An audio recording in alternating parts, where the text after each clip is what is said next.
किसी ने बड़े कमाल की बात कही है कि हवा भी बेकसूर, दिया भी बेकसूर, इसे चलना है ज़रूर, उसे जलना है ज़रूर। हाय गाइस, मैं हूँ आरजे कार्तिक। एक छोटी सी कहानी। एक बार एक भिखारी किसान के घर पर भीख मांगने के लिए पहुंचा। उसने ज़ोर से आवाज़ लगाई, लेकिन अंदर से कोई रिस्पॉन्स नहीं आया। वो देखने लगा झांक करके, तो उसने देखा कि किसान जो था वो जूते उतार करके घर में जा रहा था। उसके बच्चे आकर के उससे लिपट रहे थे। फैमिली टाइम चल रहा था। थोड़ी देर के बाद में उसकी वाइफ उसके लिए खाना लेकर के आ गई। भिखारी को लगा कि शायद मेरी बात पर किसी का ध्यान नहीं गया। एक बार फिर से उसने आवाज़ लगाई। अब की बार जो गृहिणी थी, हाउसवाइफ थी, उन्होंने सुन लिया। उसके बाद वो आई भीख लेकर के उसके लिए जो भी अनाज था या जो भी उन्हें देना था उन्होंने दिया। उसके बाद में भिखारी वहाँ से निकला और रास्ते में सोचने लगा कि कितनी खुश फैमिली है, कितने सुखी हैं लोग। फैमिली में बच्चे हैं, बच्चे आकर के पिता से लिपट रहे हैं, खाना चल रहा है, सब कुछ अच्छा अच्छा चल रहा है। एक मुझे देखो, दिन भर भीख मांगने पड़ता है, उसके बाद में अनाज मिलता है, फिर शाम में खुद से बनाना पड़ता है, तो बहुत सारा परेशान होने लगा। इधर भिखारी अपने रास्ते निकल गया, इधर किसान जो था उसने खाना खाया। खाना खाने के बाद में वाइफ को बताने लगा कि बड़ी परेशानी है, लोन लेना पड़ेगा 500 रुपये का, साहूकार के पास जाना पड़ेगा, वो देगा ही नहीं देगा पता नहीं। तो वाइफ ने उसको थोड़ा कॉन्फिडेंस दिलाया कि नहीं आप जाओ, एक बार जाकर के बात करो, साहूकार आपको पैसे दे देगा। किसान साहूकार के पास में गया। गाँव में एक छोटा सा सेठ था, उसके पास गया। उसकी कपड़े की दुकान थी, वो लोगों को पैसा भी देता था ब्याज पर। किसान ने जाकर के 500 रुपये मांगे, और जब साहूकार उसको पैसे दे रहा था तो उसने देखा कि वहाँ पर हिसाब किताब लगा हुआ था, 1000 रुपये, 10,000 रुपये, 5,000 रुपये। किसान जब वहाँ से निकला तो सोचने लगा कि साहूकार कितना खुश है, कितना सुखी है। मतलब कहाँ मैं 500 रुपये 100 रुपये के लिए घबरा रहा हूँ, इधर से उधर परेशान हो रहा हूँ, इसके पास में 1000 रुपये 10,000 रुपये का हिसाब चल रहा है। किसान ये सोचते हुए घर चला गया। साहूकार जो था, उसकी छोटी सी कपड़ों की दुकान थी गाँव में, उसे कपड़े लेने के लिए शहर जाना पड़ता था, बड़ी दुकान पर। अगले दिन साहूकार पहुँचा वहाँ शहर में, जो एक सेठ जी थे उनके घर पर गया। दुकान पर जाकर के उनसे मुलाकात की, उनसे कहा कपड़े खरीदने। तो वहाँ उसने देखा कि तार आ रहे थे। 1 लाख का फ़ायदा हो गया, 2 लाख का फ़ायदा हो गया, कोलकाता में हो गया, मुंबई में हो गया, ये सब उसको वहाँ पर देखने को मिला। उसके बाद वो वहाँ से निकला तो सोचने लगा कि कहाँ हम अपने आप को गांव का सेठ मान के बैठे हैं, 5,000 10,000 रुपये में खेल रहे हैं, यहाँ देखो लाखों का फ़ायदा हो रहा है।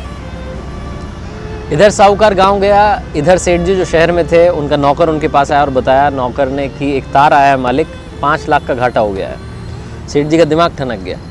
थोड़ी देर में दूसरा नौकर आया, आकर के बोला कि सेठ जी आज आपको दावत में जाना है, अपने जो राय बहादुर साहब हैं उनके वहाँ पर दावत है, लाट साहब वहाँ आने वाले हैं, तो आप तैयार हो जाइए, मोटर गाड़ी हमने लगा दी है।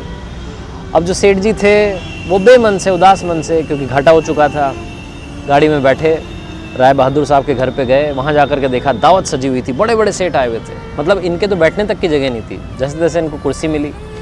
उसके बाद में ये जो सेठ जी थे देखने लगे कि वहाँ पर कमिश्नर आ रहा है, कलेक्टर आ रहे हैं, लोग आकर के मिल रहे हैं, बड़े बड़े अधिकारी आकर के मिल रहे हैं। फिर लाट साहब भी आए। लाट साहब ने आकर के सेठ जी जो थे, जिनके यहाँ पर दावत थी राय बहादुर, उनसे आकर के हाथ वाथ मिलाया, चाय वाय पी, उसके बाद में चले गए। ये भी छोटा मोटा जो गिफ्ट लेकर के गए थे राय बहादुर जी को दिया, सेठ जी ने निकल लिया। अब ये जो जिनकी बड़े कपड़ों की दुकान थी, जो राय बहादुर की दावत से निकल रहे थे, वो सोचने लगे कि कहाँ मैं अपने आप को सेठ मान के बैठा हूँ, कपड़ों की दुकान खोल करके अपने आप को सब कुछ मान रहा हूँ। सबसे ज़्यादा सुखी तो ये हैं। इनके पास में, राय बहादुर साहब के पास में, लाट साहब तो चाय पीने आते हैं, हाथ मिलाते हैं कमिश्नर कलेक्टर, मतलब जलवा तो इनका है। सेठ जी अपने घर की तरफ निकल चुके थे। राय बहादुर साहब के यहाँ पे दावत ख़त्म हो गई थी और सब लोग खाना खा के जा चुके थे। इनका सर दर्द होने लगा, दिन भर से चिंता चल रही थी दावत कैसी होगी। जाकर के कमरे में लेट गए, नौकर आकर के सेवा करने लगे, डॉक्टर आ गए। तभी राय बहादुर साहब के पास में कुछ तार आए जिनमें मालूम चला कि घाटा हो गया है। उसके बाद इनका सर दर्द और बढ़ गया। इन नौकरों को बताने लगे कि क्या ज़िंदगी है, मतलब लाट साहब को चाय पिलानी पड़ती है, पार्टी रखनी पड़ती है।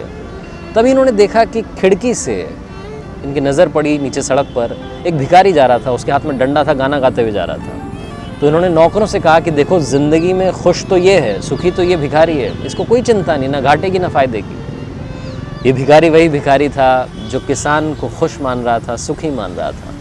ये छोटी सी कहानी, मज़ेदार कहानी ज़िंदगी में एक बात सिखाती है कि असल ज़िंदगी में सुखी कौन है, खुश कौन है, ये कोई नहीं जानता सिवाय उसके जो खुश है, सुखी है। आपके पास में 100 रुपये हैं, 1000 रुपये हैं, लाख रुपये हैं, करोड़ रुपये हैं, आप खुश अंदर से होंगे। जब तक इंटरनल हैप्पीनेस नहीं मिलेगी तब तक आपकी ज़िंदगी में खुशियाँ नहीं आ सकती, और खुशियाँ पैसों से ख़रीदी नहीं जा सकती। आरजे कार्तिक आपसे ये कहेगा, मुस्कान के साथ, हौसले के साथ कर दिखाओ कुछ ऐसा कि दुनिया करना चाहे आपके जैसा। हर सोमवार सुबह 9:30 बजे मेरे चैनल पर एक नई कहानी।